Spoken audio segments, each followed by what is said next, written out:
ALP astrologer Govindan பேசுகிறேங்க. எனக்கு ஜோதியம் கற்றுக் கொடுத்த பொதுவிட மொழி தெரியாதவர்களுக்கு மனமார்ந்த நன்றி. இப்போ தொழில் சார்ந்த கேள்விங்க.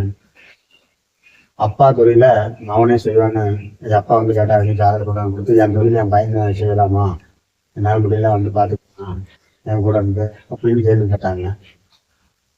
அப்போ இப்போ கன்னியா லக்னம், அவன் பிறப்பு லக்கணம் கன்னியா லக்னம். இப்போ ஏஎல்பியை போகிறது வந்து விருச்சிக லக்கணம், 3ஆம் முயற்சி ஸ்தானத்தில். அப்போ முயற்சி சார்ந்த விஷயத்தை தான் கேட்டாங்க, தொழிலாம் முயற்சி பண்ணுறது.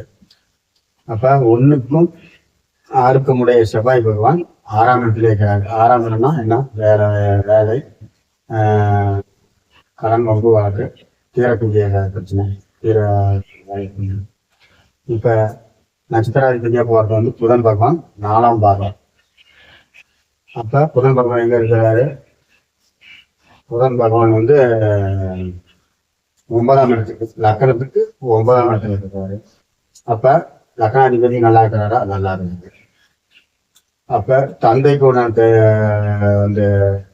தந்தை 9ஆம் இடம், 9ஆம் இடத்த அதிபதி வந்து 3ஆம் இடத்து முயற்சி ஸ்தானத்தில் இருக்கிறார் சந்திர பகவான்.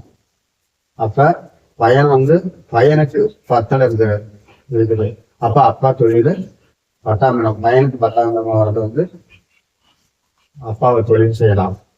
அப்போ 10ஆம் இடத்த அதிபதி லக்கணத்துக்கு 10ஆம் இடத்த அதிபதி சூரியன் சொந்த வீட்டிலேயே இருக்கிறார். அப்போ தொழில் சொந்த தொழில் செய்யலாம், குலத்தொழில் செய்யலாம். இப்போ ஆட்டனும் அதே தொழில் செஞ்சாரு, இப்போ அப்பனும் செய்யறாரு, இப்போ மகனுக்கும் அந்த தொழில் செய்கிற ஒரு வாய்ப்பு இருக்குது. அப்போ நீ செய்ய தொழிலே உன் பையனும் செய்யலாம், எந்த பிரச்சனையும் இல்லை சொன்னேன். தொழில் செய்யலாம். இப்போ பையன் வந்து காதல் வந்து காதலிச்சுக்கலாம், சொல்ற பேச்சு கேட்பாங்க, இல்லை காதலி தான் கல்யாணம் பண்ணிக்கலாமா, இப்போ கட்டி வைக்கலாமா அப்படின்னு அந்த கேள்வி கேட்டாங்க. அந்த திருமணத்தை பற்றி கேட்டாங்க. திருமணத்துக்கு அந்த இது வந்து பையனுக்கு 7ஆம் அதிபதி 11ல். அப்போ காதல்னா 5ஆம் இடம் ராகு இருக்குது, 5ஆம் இடத்த அதிபதி குருவும் 11ல் இருக்கிறாங்க. அப்போ பையன் காதலிச்சான். அப்போ லக்னாதிபதி இருக்கிறதுக்கு 6, 8 வருது. தற்போதைக்கு இப்போ வந்தான் கல்யாணம்.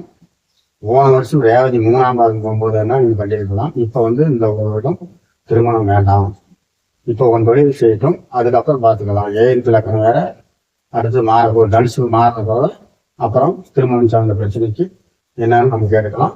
இப்போதைக்கு திருமணம் வேண்டாம், உன் தொழில் வந்து என்ன உன் பையன் செஞ்சா நல்லா இருக்கும் அப்படின்னு சொல்லியிருக்காருங்க அவர்கிட்ட.